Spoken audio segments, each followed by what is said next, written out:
I'm sure the universe is full of intelligent life. It's just been too intelligent to come here. Arthur Clarke. Hello, dear friends. In today's video, we would like to share with you some of the most interesting theories about why we can't find signs of advanced life in space and why this might be a good thing for humanity.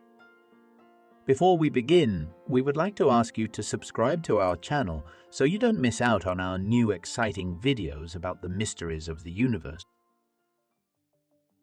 Enrico Fermi, a renowned physicist who made significant contributions to quantum mechanics and theoretical physics, is often associated with a simple yet profound question that originally started as a joke among scientists discussing UFOs at Los Alamos in 1950. Once, during a lunch conversation at the university, a small group of physicists, including Enrico Fermi, discussed the numerous eyewitness accounts of unidentified flying objects. As a joke, they discussed a cartoon depicting aliens carrying trash containers and then moved on to other topics. However, after some time, Fermi surprised everyone present with the question, "But where is everyone?" Until his death in 1954, Fermi conducted specific calculations regarding the existence of extraterrestrial civilizations and concluded that the visit of aliens to Earth should have occurred a long time ago and not just once. But for some reason, it never happened. Sometime after Enrico Fermi's death, other scientists became interested in this question.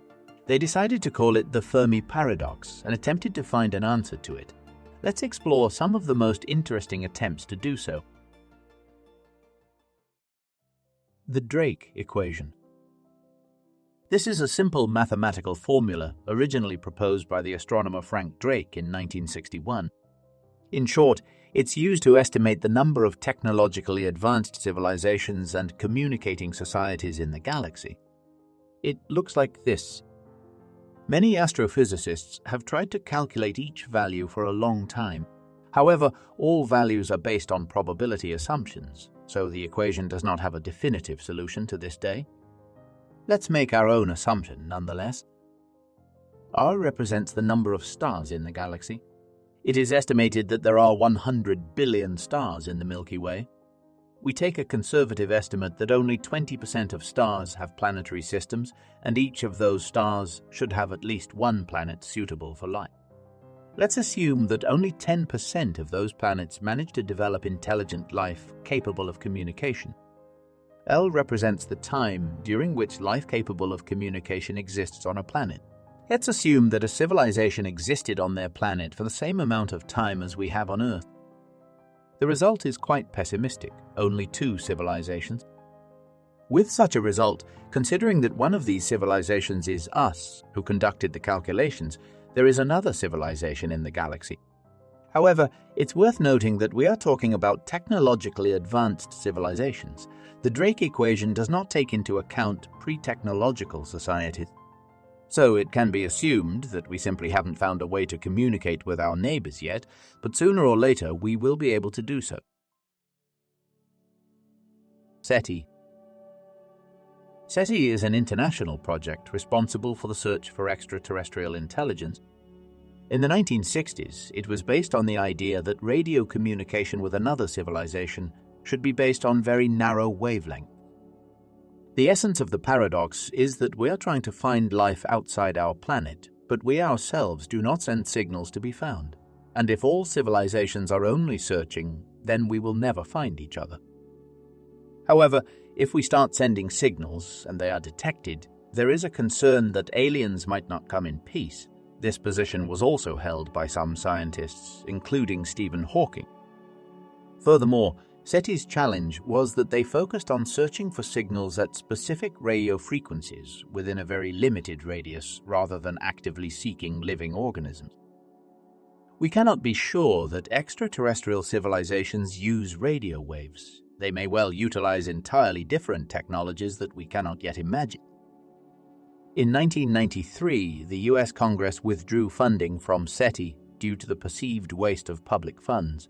However, the organization did not cease to exist. The zoo hypothesis. In 1973, The American astronomer John Ball proposed the zoo hypothesis. Its essence is that we do not see traces of extraterrestrial civilizations because we do not need to know about it. According to the hypothesis, other intelligent civilizations have long been aware of life on Earth, but they prefer to observe and not interfere, and will make contact when we reach a certain level of development. Russian scientist Konstantin Tsiolkovsky also expressed judgments similar to the zoo hypothesis regarding contacts with extraterrestrial civilizations. The Great Filter. The hypothesis of the Great Filter was proposed by the British economist and futurist Robin Hanson. Its essence is that for the emergence of an interstellar civilization, a series of evolutionary steps must be completed. At some point in the evolution from the first to the ninth step, there is a barrier that is extremely unlikely or even impossible to overcome. For example, for the current state of humanity, the Great Filter could be a cataclysm like a meteor impact that could destroy Earth, or it could be humanity itself due to the increasing threat of self-destruction with advanced technologies. So it might be that we can't find other civilizations in the universe simply because they cannot overcome their own filter. The absence of intelligent life could indicate that we are the only ones who have managed to do so, because finding someone in space could mean that our filter still lies ahead. We discuss the hypothesis of the Great Filter in more detail in the video that you can find in the top right corner. Some scientists believe that in the next few decades we may discover evidence of simple life forms on Mars or one of the moons of the gas giants. These could be microbes, algae, or bacteria. To give a definitive answer to whether we are alone in the universe or not, it may take centuries or even thousands of years, but sooner or later humanity will find the answer to the question posed in 1950. Thank you very much for watching. If you enjoyed this video, don't forget to like it and subscribe to the channel to be the first to see our new exciting videos about space and the universe. Feel free to write in the comments about what you'd like to learn about next. Thank you, and see you next time.